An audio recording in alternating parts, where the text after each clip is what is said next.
Bonjour à toutes et à tous, c'est Ahmed, j'espère que vous allez bien, j'espère que vous avez apprécié la vidéo d'hier. N'hésitez pas à vous abonner, n'hésitez pas à liker la vidéo pour booster l'algorithme de YouTube, ça fait toujours plaisir. Aussi commenter, je prends plaisir toujours à vous lire et à répondre à vos commentaires. On va parler Bitcoin aujourd'hui bien évidemment, J-7 avant explosion haussière potentiellement, suivant la tendance.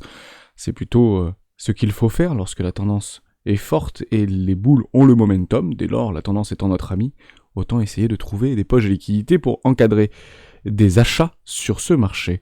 On va parler également Agix qui a perdu moins de 40%, Disney, Google, Atos, également quelques petites news qu'il faut absolument qu'on aborde dans cette vidéo. On commence maintenant. Avant de commencer, je vous invite toujours à rejoindre le club des rois du marché. N'hésitez pas à le lien dans la description. À l'intérieur, une documentation qui s'appelle la stratégie 4 rois. N'hésitez pas à l'utiliser, vous en imprégnez, vous en inspirez pour vous aussi trouver votre propre style d'investissement, que vous soyez débutant ou plutôt initié, voire expérimenté. Je l'utilise personnellement depuis plusieurs années sur de l'investissement moyen, long terme, voire très long terme, et m'offre d'excellents résultats. On va parler très rapidement Bitcoin. Je voulais juste revenir sur ce que la brique avait proposé. Beaucoup de choses par rapport à des petits déséquilibres, des poches de liquidité, donc c'est des poids, enfin c'est très intéressant sur du scalping en réalité, beaucoup font ça. Donc je vais essayer de le résumer très fortement. En fait, on est en train d'observer un diamant, hein, tout simplement, mais vous pouvez utiliser, hein, si vous êtes trader, bien évidemment, vous connaissez ce type de pattern. Je ne les utilise plus depuis des années, mais vous avez un magnifique diamant de sommet juste ici qui est en train de se former, et ça a été breaké juste là. On attendra juste la clôture en daily, et potentiellement d'aller chercher des supports. Les supports se trouvent où? Bah, c'est très simple, ils se trouvent juste un tout petit peu plus bas, hein, donc on va juste faire ça. Voilà, et généralement vous prenez la hausse, on fait un triangle, un diamant de sommet, pardon, et puis derrière on va chercher le support, petite boîte jaune ici, c'est parfaitement possible, parfaitement encadrable, et évidemment ce qui est représenté ici est potentiellement ou exactement ce qui est représenté ici, si vous voulez, pour aller chercher la liquidité, et derrière aller chercher plus bas. Oui, effectivement, tu as raison, il y a la liquidité, il y a de l'argent à aller chercher, en dessous des 22 000 $, il est possible qu'on aille le chercher sans pour autant clôturer en une bougie en weekly, voire une bougie même en daily, sous les précédents lots qui se trouvent à 22 300 $. Il faudra extrêmement être vigilant par rapport à ça, et on refait en fait un petit exercice qu'on avait fait sur les petites patterns vis-à-vis des divergences haussières cachées, divergences baissières, etc. Je suis parfaitement d'accord avec vous, vous avez beaucoup de divergences haussières cachées qui sont potentielles actuellement et non confirmées, mais une divergence baissière qui a été confirmée ici en daily en venant ravaler la bougie précédente. Donc j'avais fait cet exercice très rapidement hier, mais on peut le voir ici en réalité. Vous avez c'est très connu, hein, cette petite image, elle est très connue, elle tourne beaucoup, et vous savez, moi j'aime beaucoup utiliser les choses qui tournent le plus généralement du monde, hein. Plus c'est utilisé, plus ça me plaît. Pourquoi? Parce que l'objectif c'est qu'on soit tous dans le même sens. Alors évidemment on ira chasser les futurs millionnaires, on ira chercher les plus agressifs si vous voulez, ce qui est complètement normal, donc chacun joue son trading et son investissement, mais j'utilise notamment Ishimoku Kinkoyo parce que j'aime bien que tout le monde voit la même chose que moi je vois personnellement, et évidemment que si vous voulez qu'un marché monte, eh ben, il faut bien évidemment que tout le monde regarde le même marché à un moment donné et l'achète. Je prends l'exemple de l'IA, je prends l'exemple de Agix, je prends l'exemple de FedChain. FedChain, ça pousse très fort parce que tout le monde est dessus. C'est passé, j'ai un membre du Discord dans les commentaires qui m'a dit, c'est pas compliqué, FedChain, c'est la deuxième crypto-monnaie la plus tradée sur les échangeurs en ce moment depuis une semaine. Évidemment. Donc il faut bien qu'il y ait une forme de hype, il faut vraiment qu'il y ait un intérêt, une intention extrêmement forte pour choisir un directionnel, et puis les directionnels peuvent être potentiellement très forts, à la hausse comme à la baisse, comme vous pouvez bien sûr l'imaginer. Donc ici, divergence haussière cachée, donc en bas, bas, ici ça monte, ici ça baisse, ici ça monte, ici ça monte, ici ça baisse, que potentiel. Pourquoi? Parce qu'il faudrait venir tout simplement valider juste au-dessus des 23 400 ou 23 500 $ pour faire rond en daily une clôture, voir une clôture pour cette petite divergence haussière cachée, venir la confirmer à 23 800 $ à peu près.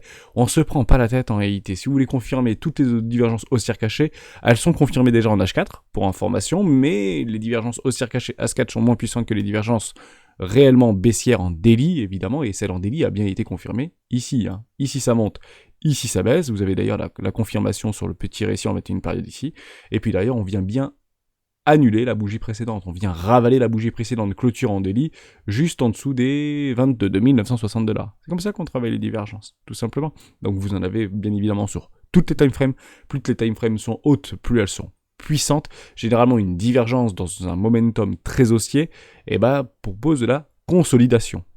Certains diront éventuellement correction. Non, pour l'instant, on est en train de ranger, en train de consolider pour continuer ce flux acheteur, ni plus ni moins. Le flux est complètement acheteur, le momentum est complètement haussier. Je ne m'inviterai pas à shorter là-dedans. Je chercherai plutôt des achats. Pourquoi ? Parce que je suis toujours la tendance. Si la tendance est baissière, je chercherai plutôt à shorter. Si la tendance est haussière, je chercherai plutôt à acheter, évidemment. Et oui, vous avez effectivement une belle poche de liquidité qui se trouve juste là, et on vient pas la chercher.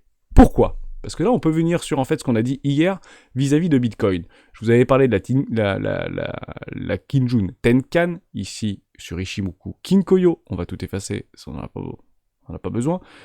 Et je vous avais dit, faites attention parce qu'il faut aller venir chercher ici les 22 000 ou les 22 100 $ hier. Finalement, on n'est pas venu les chercher et boum, ça vient de monter au niveau de notre Kinjun. Donc ça fait en fait office de support dynamique, ni plus ni moins. Actuellement, neutralité, range entre la Tenkan et la Kinjun. Tout simplement. Pas plus de choses à dire par rapport à ça. Vous avez également une confluence, et ça on le verra sur beaucoup de cryptoactifs vis-à-vis de AGIX, parce que c'est exactement la même configuration. Donc la Kinjun, en daily, fait office de support dynamique, évidemment. En weekly, on y est encore très éloigné. Donc si on vient la céder, on pourrait très bien revenir sur les 20 000 $, à peu près, 20 100 $. Mais je pense pas qu'on y vienne tout de suite. Je pense qu'on va continuer éventuellement à un peu travailler, d'accord ? Et puis éventuellement nous faire un truc peut-être comme ça. Le premier qui bouge perd, je vous avais dit hier. Donc le premier qui vient de bouger, pour moi, c'est plutôt les vendeurs. Pour être tout à fait honnête avec vous, je vois plutôt les vendeurs qui bougent, en essayant d'aller chercher de la liquidité pour décharger le train, mais recharger les longues, et puis derrière, voilà ce que, personnellement, je pourrais encadrer. On pourrait venir un tout petit peu plus bas, je suis pas complètement... on n'est pas au centime près, ne regardez pas ça, mais dans la dynamique, c'est relativement courant, on le voit ici, on n'était pas venu chercher les précédents lots, et bien ici, on ne vient pas chercher tous les précédents lots juste là, donc on peut très bien se retourner. Maintenant, les élotistes sont éventuellement conscients d'une fin de 4 potentielle sur ces niveaux de valorisation, sur ces niveaux de prix sur Bitcoin, ni plus ni moins. Pourquoi ? J-7 avant explosion haussière. On cherche toujours des catalyseurs. Les catalyseurs, vous les aurez potentiellement sur le CPI. Juste là. Vous les avez donc le 14, jour de la Saint-Valentin, février. Le consensus, 6,2. Précédemment, 6,5. Je vous le dis, je vous le rappelle, le consensus d'il y a encore 4 jours en arrière était bien 6,5.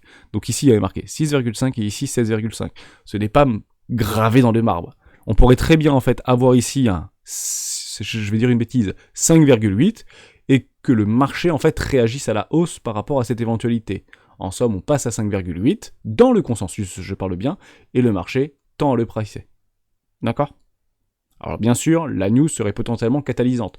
Si on bat le consensus, si on bat les attentes, ça peut être très intéressant. Si ça reste à 6,2 et que finalement on est à 5,7, je ne sais pas, ça pourrait éventuellement être un catalyseur de continuation de tendance haussière, dans une dynamique et dans des flux acheteurs, et les acheteurs ont encore une fois le momentum au niveau des indices boursiers également.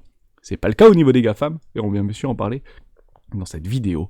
On parle d'AGIX très rapidement. Pourquoi AGIX ? Je vous avais partagé ça il y a quelques jours. Si ça vous intéresse, je l'ai partagé dans le salon directement dans les liens utiles juste ici, vis-à-vis des petites crypto-monnaies ou nos crypto-monnaies préférées dédiées à la technologie IA. Tout simplement. Donc vous avez The Graph, on en a parlé hier de The Graph, qui n'est pas forcément IA pur et dur, à la différence de FaceChain ou d'AGIX évidemment.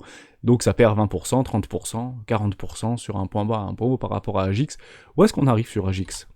Suivi de tendance, pensez vraiment suivi de tendance, ne courez pas derrière le prix, attendez que le prix vienne à vous.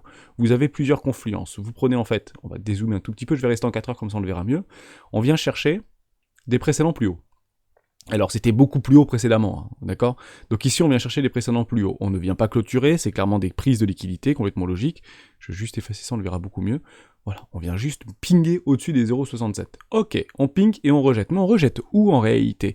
On rejette 1 par rapport à tout le précédent mouvement sur un premier arrêt. Ok, donc des acheteurs peuvent potentiellement se positionner sur ce premier arrêt. C'est tout de suite racheté.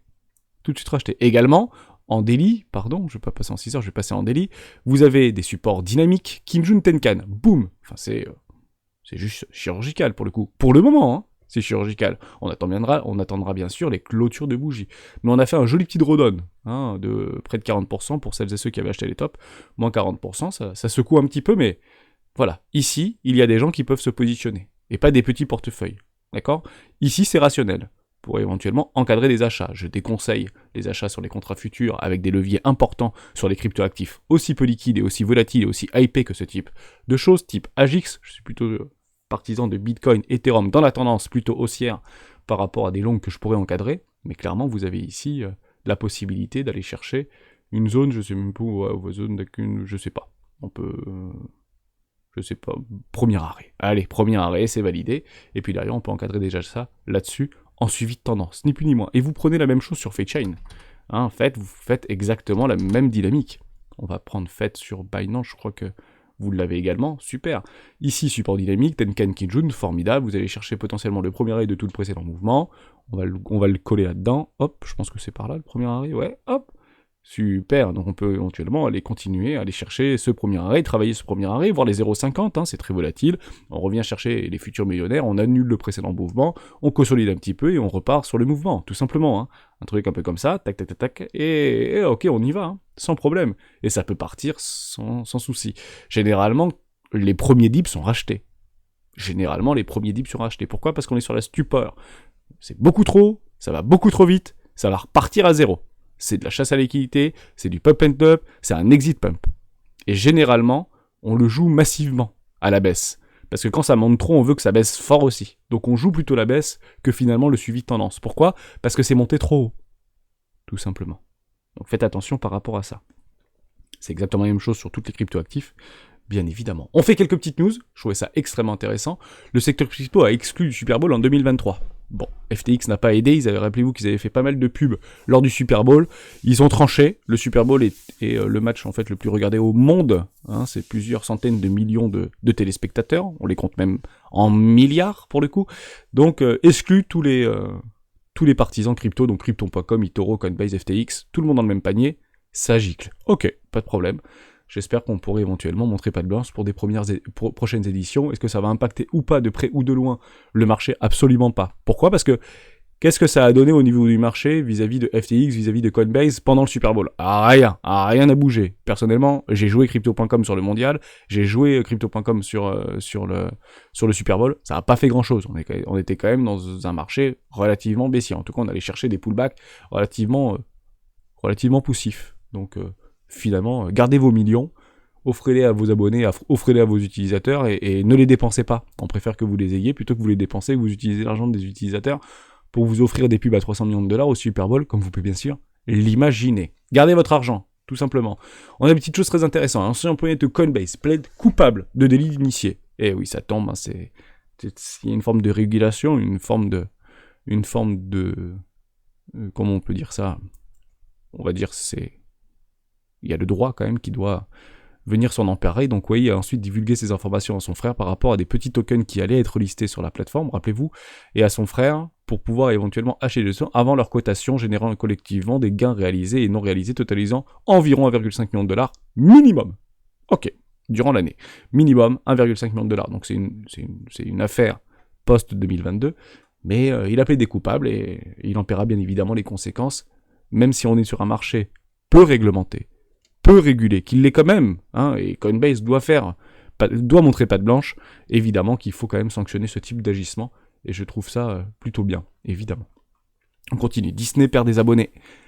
Et ouais, quand Disney perd des abonnés, il vire 7000 personnes.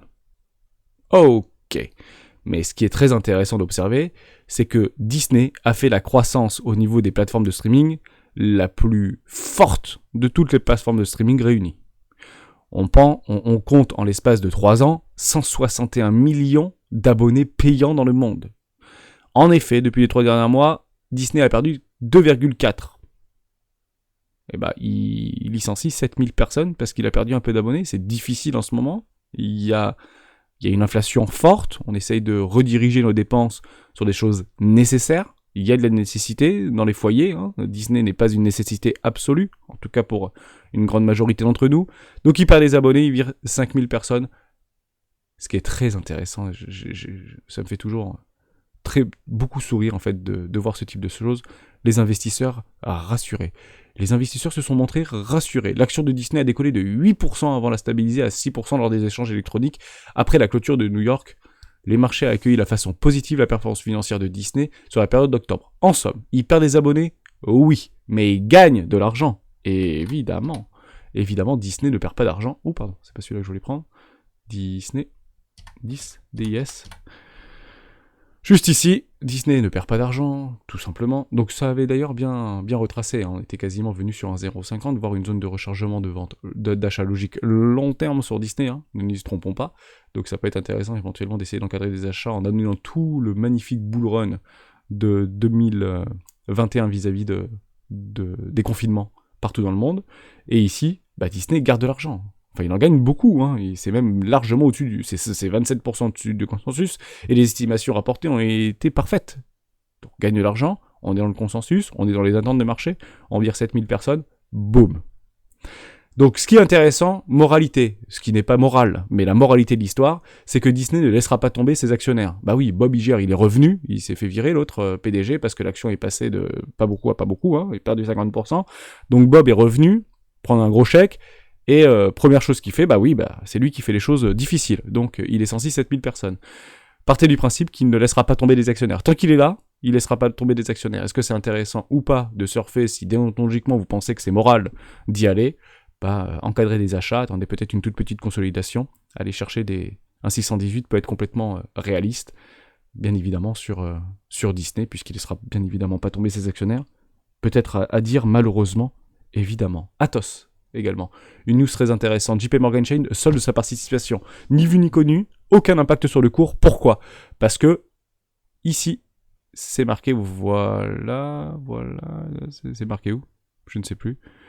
Voilà. Ce franchissement de seuil résulte d'une cession d'actions Atos hors marché. Il a vendu ses actions OTC. Donc aucun impact sur le cours, hormis la news bien évidemment, mais JP Morgan s'est complètement désolidarisé de Atos. Alors pour plein de raisons aussi, hein, ils sont plus dans les ETF au niveau World, etc. Ils sont plus dans les ETF 440. Ils sont sortis du 440 Atos, donc c'est difficile pour eux. Il va d'abord falloir redorer l'image, retrouver la croissance, retrouver la rentabilité. Est-ce que ça veut dire que c'est intéressant, une opportunité d'acheter du Atos? Oui, parce que par rapport à leurs actifs et par rapport à leurs revenus, c'est sous-évalué, c'est très fortement sous-évalué. Donc ça se joue, et personnellement je le joue. Je joue Atos, et ce qui me conforte, c'est que ça reste une entreprise française, que je connais un petit peu, donc je pense honnêtement, et en ayant discuté pendant plusieurs mois avec des personnes du Discord hein, qui sont dans l'entreprise Atos, sans pour autant faire du deal initié, ils restent motivés, et on le voit très bien qu'ils restent motivés, ils ont envie de revoir briller leur entreprise. Il y a des coups durs, c'est la guerre hein, au niveau des technologies, au niveau des parts de marché, au niveau du spatial, au niveau de l'aéronautique, au niveau de l'ingénierie, au niveau de la big data, au niveau de l'intelligence artificielle. Donc j'attends juste que sur la page d'accueil d'Atos, il y a marqué Atos, numéro 1 français de l'intelligence artificielle, et je pense qu'on peut éventuellement chercher nos investissements 1 et 2 sans problème. En tout cas, nous take profit par rapport à ça. Mais ce que je peux entendre vis-à-vis des médias qui sont bien évidemment publics, hein, c'est que ils restent bien ancrés dans leur botte, et ça pourrait aller mieux. Mais ça reste très spéculatif. C'est vraiment survendu, hein. Ça a été survendu comme jamais ça a été survendu. Cette action n'a jamais été quasiment autant survendue en mensuel, donc honnêtement, vous pouvez y aller, hein. C'est impressionnant de voir un truc pareil quand même, hein. C'est survendu de chez survendu. On peut pas faire plus survendu, si vous voulez, sur une action. Donc, ceci peut être considéré comme une opportunité. Pourquoi? Alors, peut-être pas sur l'investissement un peu Warrior, Hermès, mais parce que vous avez un magnifique W, ici, en mensuel, qui a été confirmé. W en mensuel. C'est quand même pas rien. Hein, les W mensuels sur Bitcoin, on est content quand on les voit. Hein. Et là, vous avez un W mensuel sur Atos. Et blague à part, vous achetez moins cher que moi. Pour le coup, si cette action vous intéresse, évidemment. Hein, d'accord? Et je sais que ça fait partie de beaucoup de PEA, tout simplement. Est-ce que j'ai d'autres petites choses à dire? Non, pas plus de choses à dire? Si. Juste ça. Et on finit la vidéo là-dessus. Et on regardera éventuellement s'il y a d'autres choses, et à partager dans le Discord si vous avez la moindre question ou dans les commentaires. Le replay de la conférence de Google sur l'IA en réponse à ChatGPT. Apparemment, ça n'a pas bien été pris, hein, puisque l'action a perdu 8% en réalité niveau Google.